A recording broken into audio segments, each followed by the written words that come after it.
When the slap landed across my face, the sting wasn't just on my skin. It sliced through every dream I had built over the last 5 years. My body stumbled back, but my mind was stuck replaying Jason's cold words, "You're just pregnant, not dying." Tears stung my eyes, but I refused to let them fall in front of him. I wasn't weak. I couldn't afford to be, not now. My name's Harper, and this is the story of how I learned the hard way that love, family, and loyalty aren't always what they seem. I met Jason 5 years ago when I was 28, working as a content strategist in Austin, Texas. At 33, he was a promising property developer, confident, smooth-talking, and attentive. Our whirlwind romance led to what I thought was the perfect marriage. We had a cozy home, a comfortable life, and dreams of building a future together. For the first few years, everything seemed to fit perfectly until his family came between us. Jason's 30-year-old sister, Sophia, worked as a wedding planner, and his mother, Diana, was a widow who held an overwhelming influence over him. At first, I admired their closeness, but it wasn't long before I saw the cracks. Diana would often criticize me in subtle, backhanded ways, and Sophia followed suit. Jason always brushed off my concerns, leaving me to silently endure the insults. But the true nightmare began when I became pregnant. The complications hit early: dizziness, exhaustion, and eventually blurred vision that made simple tasks difficult. I needed Jason's support, but instead, he became distant, spending most of his time at his mother's house, or helping Sophia plan her wedding. I was 8 months pregnant, and the wedding was just days away when everything spiraled out of control. The night before Jason was scheduled to leave for New York for Sophia's wedding, I logged into our joint bank account to pay some hospital bills. My heart stopped when I saw the balance. Almost everything was gone. Panic surged through me as I scrolled through the transactions. Tens of thousands of dollars had been withdrawn, leaving us with just a few hundred to our name. I stormed into the living room, where Jason sat on the couch scrolling through his phone. "Jason," I said, trying to keep my voice steady, "where's all our money?" He didn't even look up. "I used it for Sophia's wedding," he replied, as if it were the most normal thing in the world. My hands trembled. "That money was for the hospital bills for the baby. How could you do this to us?" Jason finally glanced up, his expression cold. "Stop overreacting, Harper. The wedding is important. You'll figure out the bills." His indifference left me breathless. "I'm 8 months pregnant. I can barely afford the medical care I need, and you expect me to just figure it out?" "Yes," he said, standing up. "You always make everything about you." Before I could respond, his hand lashed out, the slap hitting me hard enough to make me stumble backward. My hand flew to my burning cheek as tears welled in my eyes. I stood there, frozen, as he gathered his things. Diana and Sophia stood by the door, ready to leave for the airport. Sophia smirked. "Don't be so dramatic, Harper," she said, her voice dripping with condescension. Jason didn't even glance back as he followed them out the door, leaving me standing there, alone and shaking. The sound of the door slamming echoed through the house, leaving an eerie silence in its wake. My hands trembled as I clutched my stomach, feeling the small but steady kicks of my unborn twins. Yes, twins. Jason didn't even know because I hadn't told him yet. What was the point now? He had drained our savings, slapped me, and abandoned me when I needed him the most. I tried to breathe steadily, but my thoughts raced as I checked the empty bank account again, hoping it was some mistake. It wasn't.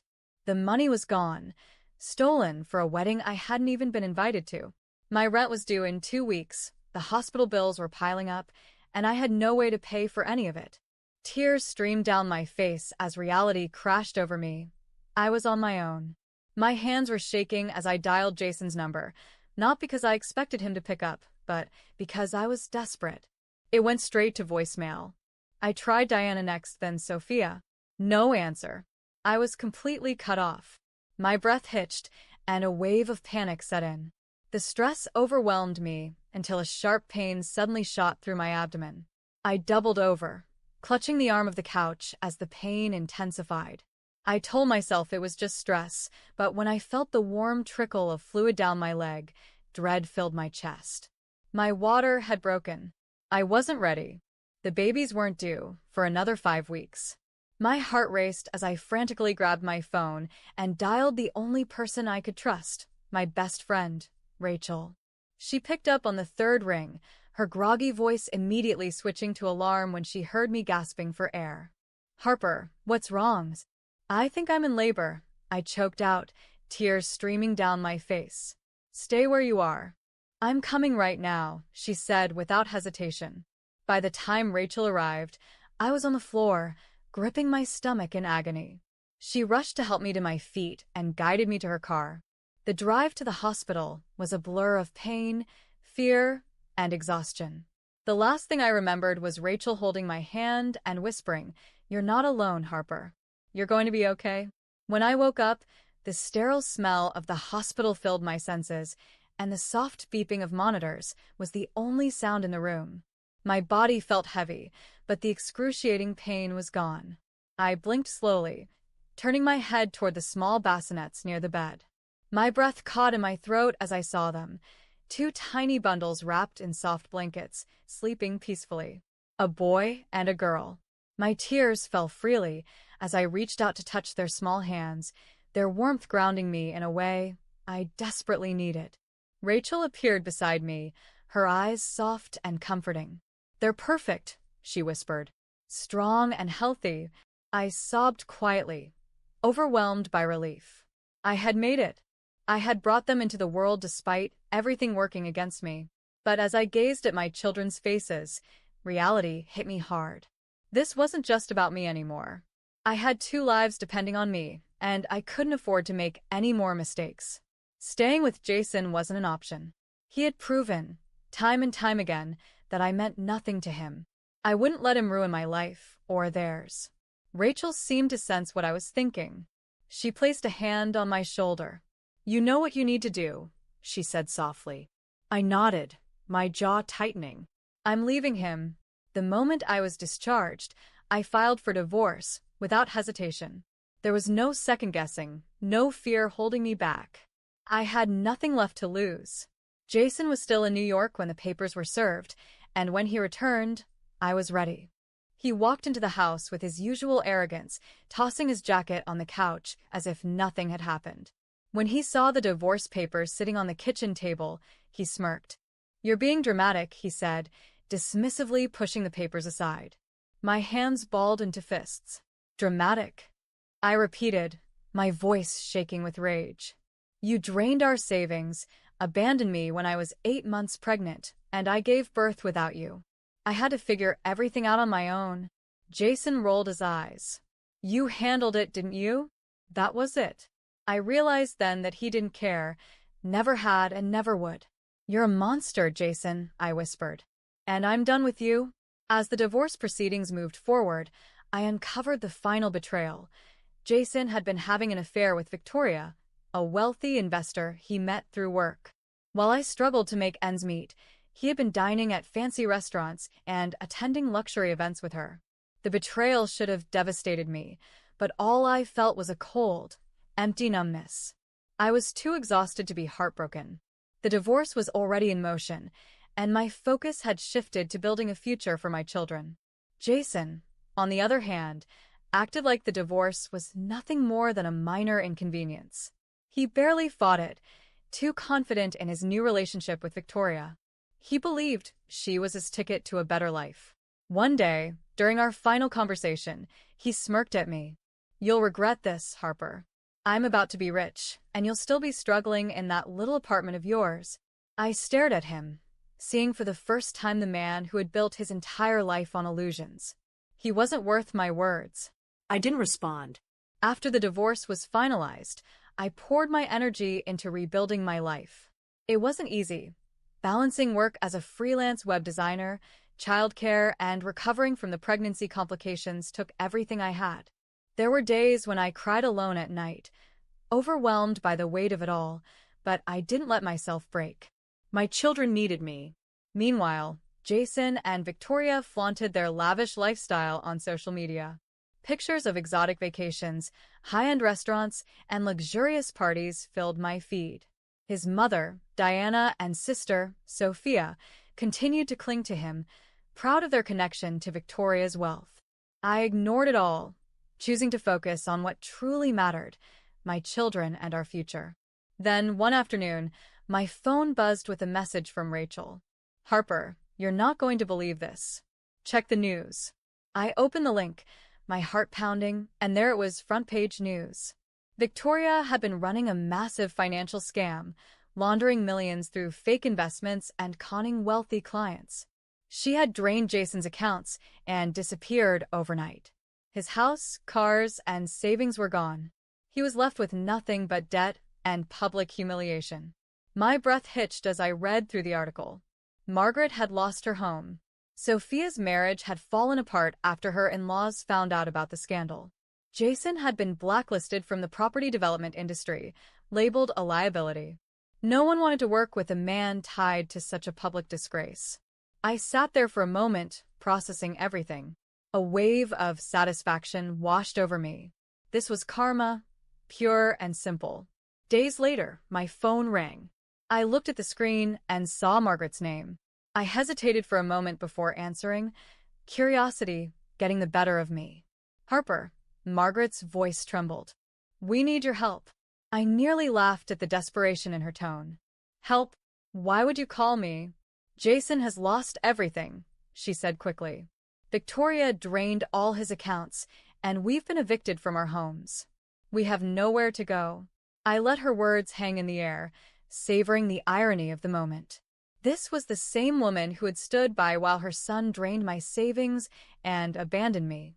"You didn't seem concerned about family when you left me alone, pregnant and broke," I said coldly. "Harper, please," she begged, her voice breaking. "The children need their father. We made mistakes, but we're family." The word family coming from her mouth made me sick. I thought about the night they left me behind, the slap, the empty bank account, and the fear I felt giving birth alone. I thought about all the times I had begged Jason to see my pain and how he had dismissed me without a second thought. "You made your choices," I said, my voice firm. "Now live with them." I hung up, and for the first time in years, I felt truly free. Margaret didn't call back. Neither did Jason. They knew. They finally knew that I wasn't the woman they could manipulate anymore. That version of me was gone. I glanced around my small but peaceful home, where my twins slept soundly in their cribs. They were safe, loved, and untouched by the chaos of their father's family. That was what mattered most. Not Jason's downfall, not Margaret's regret, not Sophia's ruined life. Rachel came over that evening with takeout and a bottle of wine. She grinned as she set the food on the table. "You're glowing," she teased. I laughed, shaking my head. "I just feel free." "Are you even a little bit tempted to check up on them?" Rachel asked, pulling out her phone. I hesitated before sighing. "I already know everything I need to know." Jason got exactly what he deserved. "Still," she smirked, sliding her phone across the table. "You might want to see this." Curiosity got the better of me, and I glanced at the screen. It was a picture of Jason, unshaven, slumped on a park bench, looking utterly defeated. The headline above the photo read, "Former real estate developer Jason Caldwell bankrupted by millionaire scammer." I skimmed through the article. His home had been repossessed, his car taken, and his accounts emptied. He was in debt, blacklisted from the industry, and living off favors from anyone willing to help. I set the phone down, shaking my head. "It's poetic, really." "How so?" Rachel asked, resting her chin on her hand. "He left me because he thought he could do better," I said simply. "Turns out, he was just another pawn in someone else's game. The way he used me, Victoria used him." Rachel raised an eyebrow. "And if he came crawling back, begging for forgiveness?" I let out a slow, amused laugh. "Not in a million years. Life wasn't perfect, but it was finally mine. I rebuilt everything from the ground up, pouring my energy into creating a future for myself and my twins. I found a better-paying job as a digital marketing consultant, which allowed me to move into a more comfortable apartment. My kids thrived, and I made sure they would never grow up feeling neglected or unloved. They were my strength, my motivation, and the reason I kept going on the days when life felt overwhelming. Some nights, I would lie awake, haunted by memories of that final night with Jason, the slap, the empty bank account, the loneliness. But those memories no longer held the same power over me. Instead, they were reminders of what I had survived and what I would never allow to happen again. Months passed, and I rarely thought about Jason or his family. But one day, nearly a year after Margaret's desperate phone call, my phone buzzed with an unknown number. For a moment, I debated ignoring it, but curiosity got the better of me. I answered. "Hello?" There was silence before a familiar voice whispered, "Harper." I closed my eyes, instantly recognizing Jason's voice. But this time, he didn't sound arrogant or dismissive. He sounded hollow, defeated. "I don't know where else to go," he murmured. "I have nothing, no home, no money, no family." I exhaled slowly, the weight of his words sinking in. He had lost everything, and yet I felt nothing. No sympathy, no anger, no satisfaction. Just emptiness. "I'm sorry," Jason continued, his voice cracking. "For everything." I shook my head, even though he couldn't see me. "I don't think you even understand what that means, Jason. Can we talk?" he asked, desperation creeping into his tone. "Just for a minute?" I smiled faintly, knowing exactly what I needed to say. "Jason, you're a stranger to me now. I don't owe you anything." And with that, I hung up the phone. No second chances, no forgiveness, just peace. I sat there for a long time, letting the weight of closure settle over me. For years, I had been trapped in a cycle of betrayal and pain, but now, I was free. Free to live, free to love, and free to give my children the life they deserved. Jason was nothing more than a lesson, a warning of what happens when you let someone else hold the pen to your story. But not anymore. I was the author now, and I was writing a future filled with strength, love, and hope. My past didn't define me. I had reclaimed my life, and it was only the beginning. If you enjoyed the story, don't forget to give it a like, share your thoughts in the comments, and subscribe to the channel for more captivating stories. Your support means the world to me. Thank you.